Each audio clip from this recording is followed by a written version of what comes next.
Bab 1. Kesatria Cemerlang. Kejayaan Pak Harto lebih besar, oleh Tun Mahathir bin Muhammad.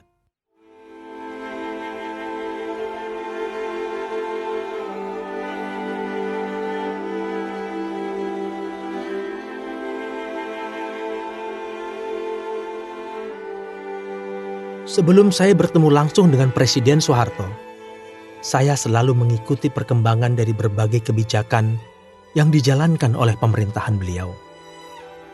Saya juga merencanakan apabila nanti diangkat menjadi Perdana Menteri, maka kunjungan luar negeri saya yang pertama kali adalah kepada Presiden Soeharto. Dan itu terjadi setelah saya dilantik menjadi Perdana Menteri Malaysia menggantikan Datuk Hussein Onn pada tahun 1981. Kunjungan ini sangat berkesan. Saya disambut langsung oleh Presiden Soeharto di lapangan terbang dengan upacara kehormatan. Setelah itu, saya satu mobil dengannya menuju kediaman untuk tamu negara di belakang Istana Merdeka.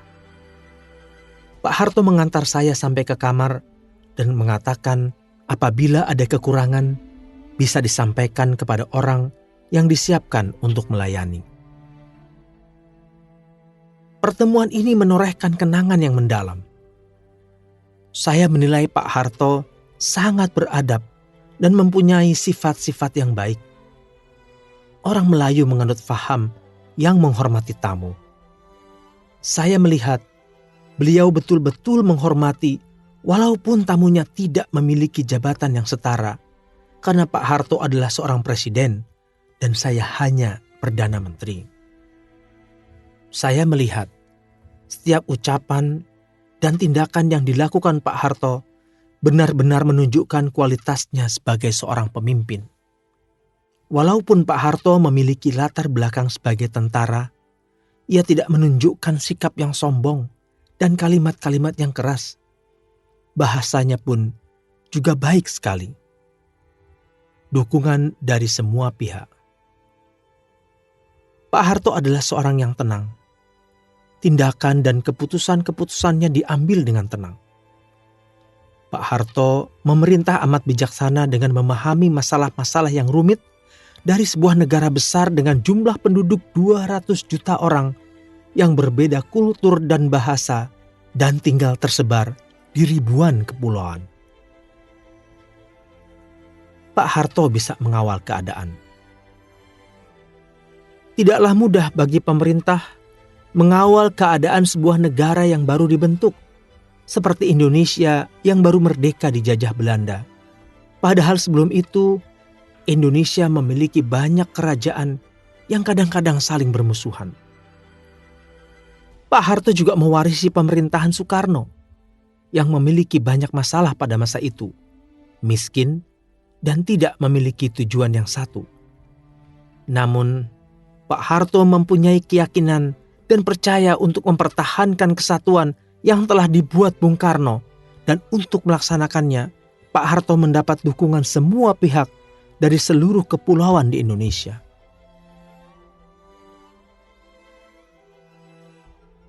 Pak Harto adalah pemimpin yang memahami begitu banyak masalah, sehingga beliau bisa mengatasinya untuk kemudian membangun negara Indonesia dengan baik. Memang ada yang berpendapat bahwa pemerintahan Pak Harto keras, tetapi kami tidak melihatnya seperti itu, karena tidak mungkin suatu pemerintahan tidak berlaku tegas dengan membiarkan sama sekali adanya masalah-masalah. Banyak negara yang merdeka pada waktu yang bersamaan sampai sekarang tidak mengalami kemajuan apa-apa karena adanya civil war atau perang saudara.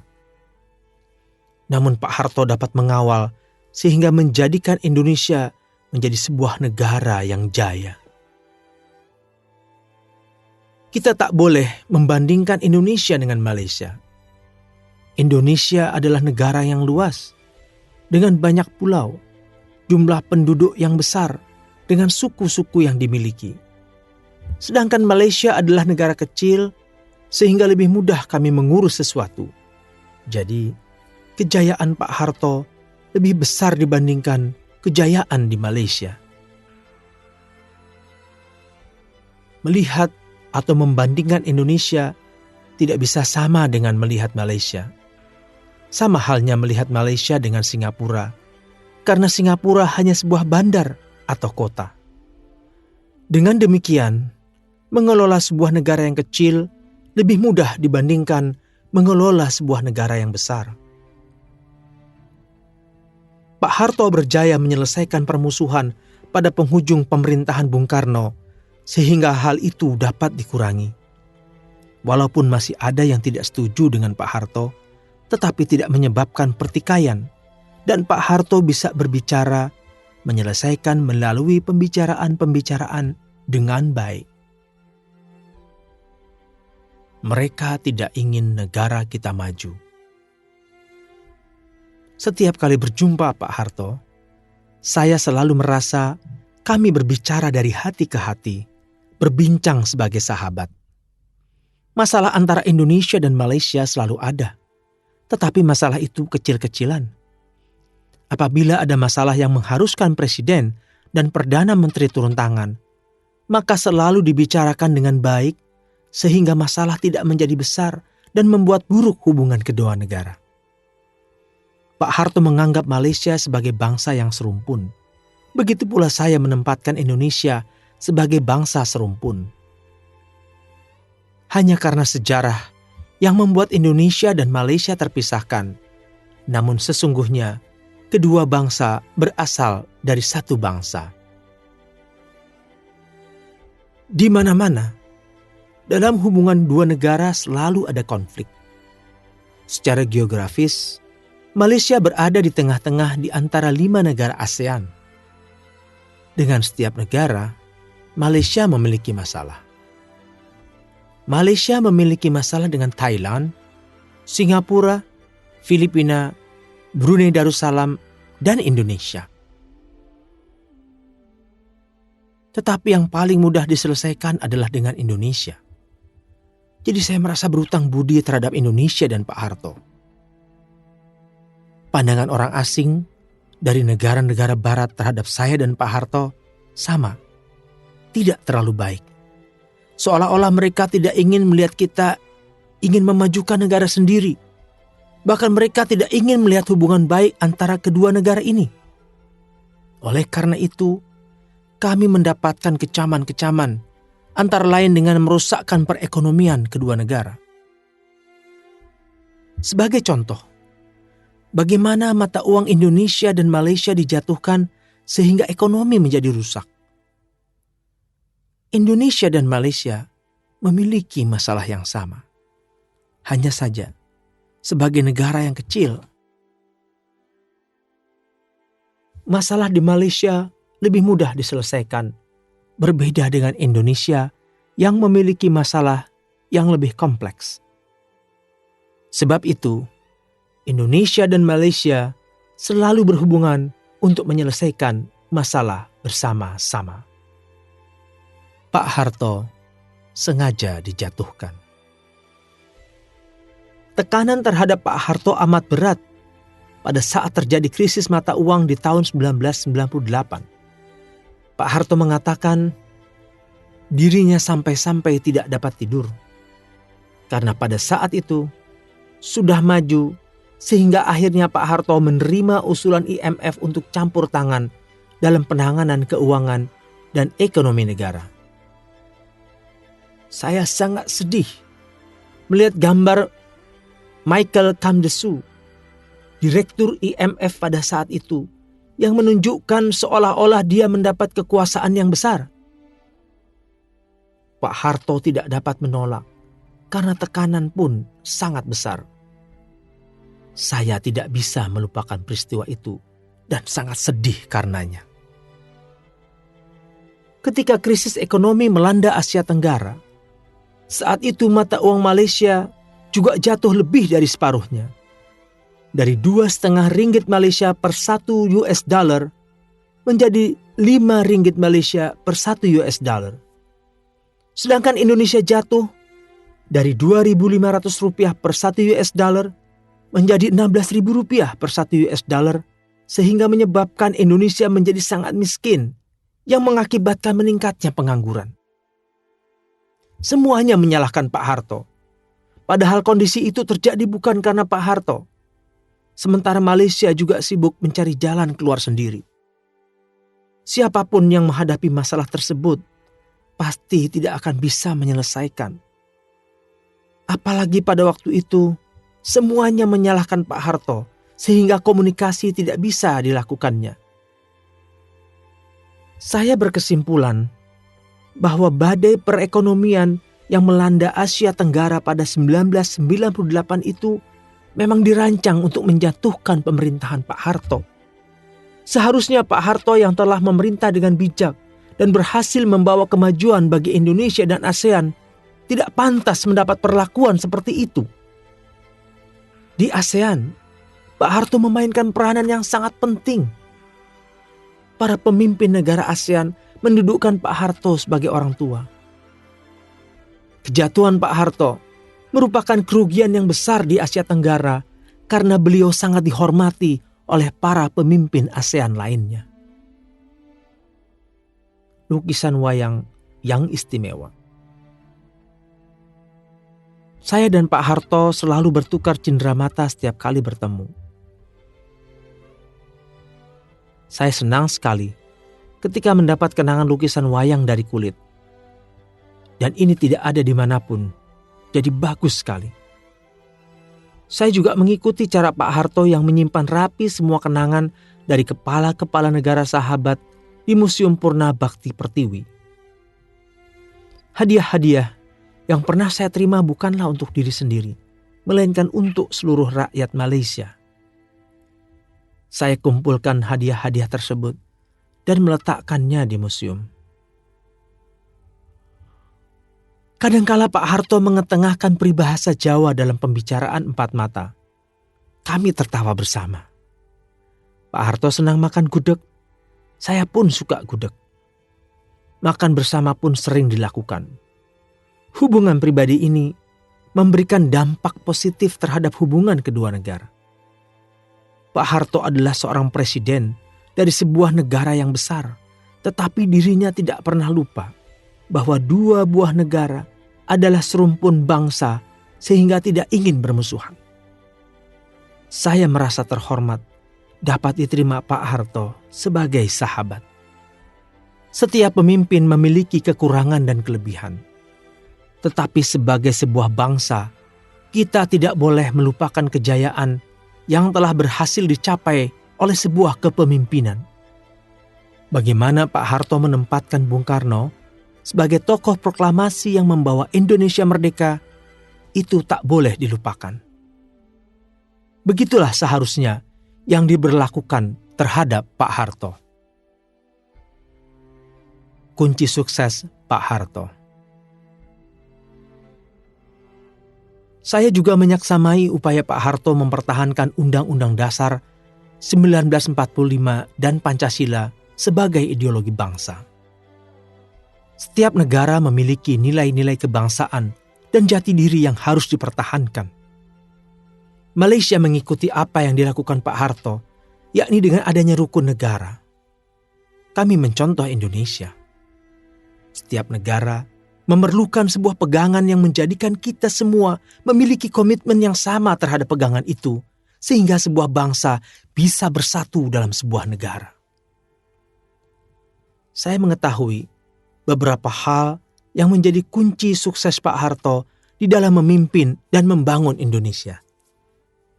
Yaitu, Pak Harto memiliki ketegasan dan beliau sangat paham terhadap berbagai masalah dan hal-hal yang diperlukan oleh rakyat dan negara Indonesia.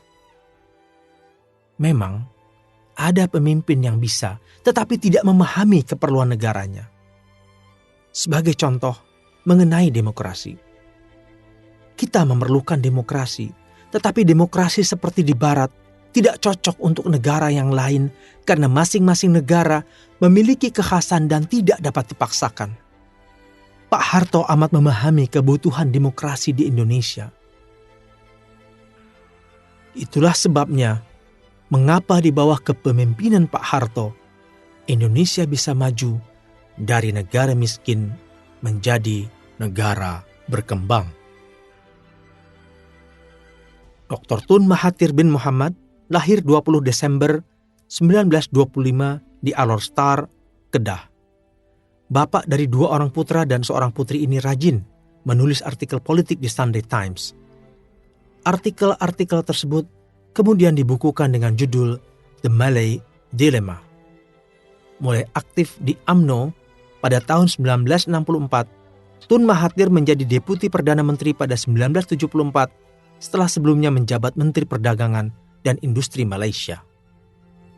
Ia menjadi Perdana Menteri Malaysia pada 1981 sampai 2003. Kini, Dr. Tun Mahathir memimpin Perdana Leadership Foundation yang terletak di Putrajaya, Malaysia.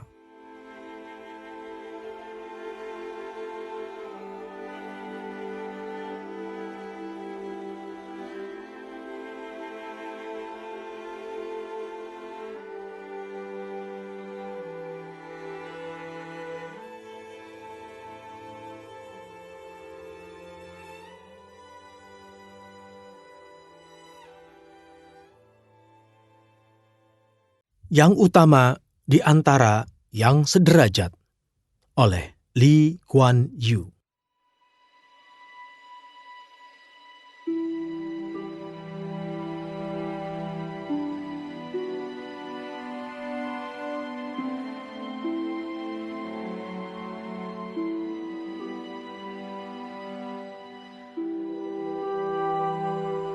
Saya bertemu pertama kali dengan Presiden Soeharto bulan September 1970 pada pertemuan tingkat tinggi Gerakan Non-Blok di Lusaka.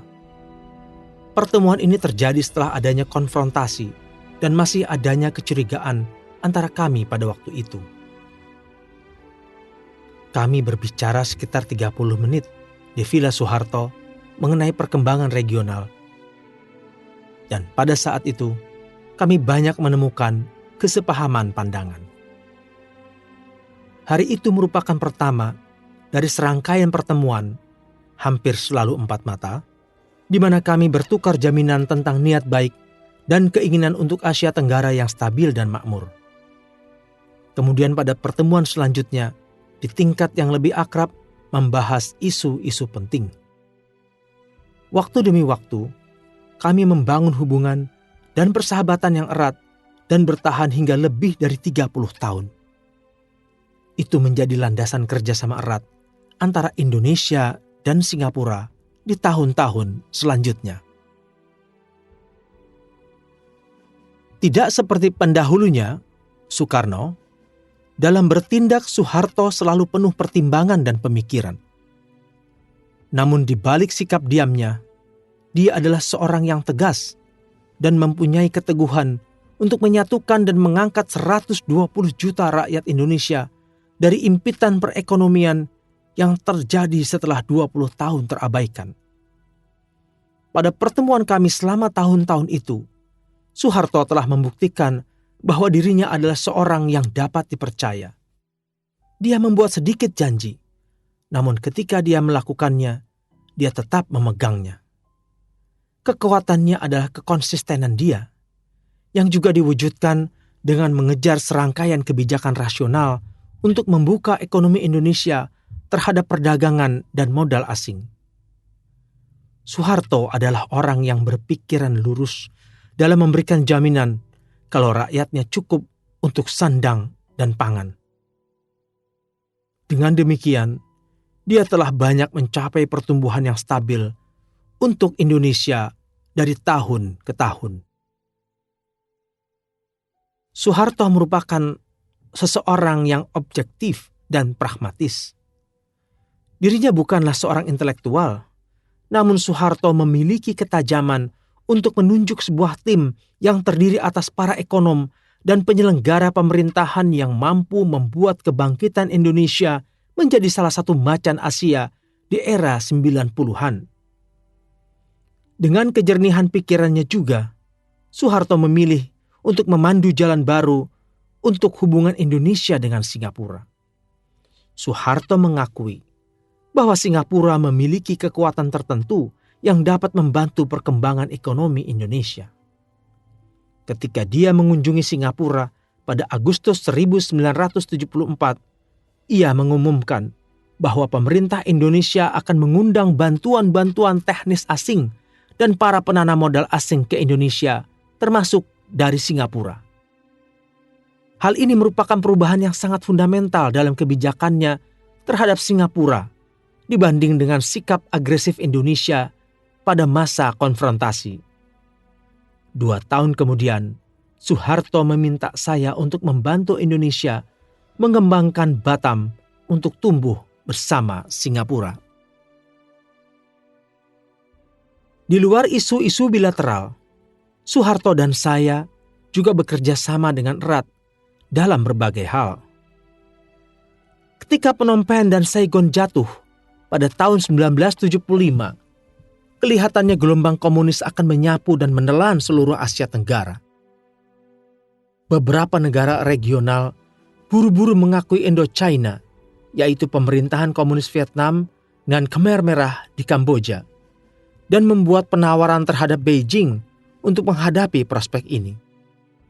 Namun, saya ingat, Soeharto memberitahu saya di Bali pada tahun 1975 bahwa jika ASEAN melanjutkan kebijakan yang berbeda terhadap persoalan Indochina, tekad kita untuk menentang komunisme akan meremuk. Indonesia dan Singapura memegang teguh dan berdiri erat bersama dalam masalah ini. Oleh karena itu, Soeharto menciptakan suatu era stabilitas dan kemajuan di Indonesia. Hal ini membangkitkan kembali keyakinan internasional di wilayah kita dan membuatnya menjadi atraktif untuk investasi asing serta mendorong kegiatan ekonomi. Pada saat itu, perkembangan ekonomi penting untuk menjaga wilayah ini dari ketidakpuasan di dalam negeri yang dapat mendorong terciptanya pro-komunis. Soeharto juga berperan penting dalam kesuksesan ASEAN. Sebagai negara terbesar di Asia Tenggara, Indonesia secara alamiah mempunyai makna strategis. Di bawah Soeharto, Indonesia tidak bersikap seperti sebuah negara hegemoni. Indonesia tidak bersikeras terhadap pandangan dirinya, tetapi juga mempertimbangkan kepentingan-kepentingan negara lain dalam ASEAN. Sikap ini membuat Indonesia diterima oleh anggota ASEAN lain sebagai the first among equals, atau terutama di antara yang sederajat, dan memungkinkan ASEAN berkonsolidasi di tengah saat-saat yang tidak menentu dan penuh gejolak. Hanya tinggal beberapa orang yang masih segenerasi dengan saya yang dapat mengingat kacaunya perekonomian Indonesia ketika Soeharto memulai tugasnya sebagai pemimpin Indonesia. Soeharto telah merubah Indonesia yang miskin menjadi macan ekonomi baru, mendidik rakyatnya, dan membangun infrastruktur yang memperlancar pembangunan Indonesia yang berkesinambungan. Tindakan Soeharto merupakan sumbangan yang signifikan menuju stabilitas dan pembangunan regional. Saya memutuskan mengunjungi Soeharto di sebuah rumah sakit beberapa saat sebelum beliau meninggal dunia pada Januari 2008. Saya ingin menghormatinya sebagai seorang sahabat lama dan rekan yang tangguh. Soeharto layak mendapatkan pengakuan atas kontribusi hidupnya terhadap Indonesia dan dunia luar. Pada akhirnya, sejarah akan menilai Soeharto secara adil. Beliau harus diberi tempat yang terhormat dalam sejarah Indonesia. Dalam usaha menceritakan Untold Stories atas Soeharto, buku ini akan menjadi catatan atas tindakannya sebagai bapak pembangunan Indonesia. Lee Kuan Yew lahir di Singapura 16 September 1923, menjadi Perdana Menteri Singapura pada tahun 1959 sampai 1990. Ia bersekolah di SD Telok Kurau, Raffles Institution, dan Raffles College. Lee, yang sejak 1942 belajar bahasa Mandarin dan bahasa Jepang, bekerja sebagai penulis laporan kilat sekutu bagi Jepang, serta menjadi editor bahasa Inggris untuk koran Jepang Hobudu pada 1943-1944. Kemudian, Lee belajar hukum di Fitzwilliam College, Inggris. Kembali ke Singapura pada 1949, ia menjadi pengacara di Biro Hukum Laycock and Ong.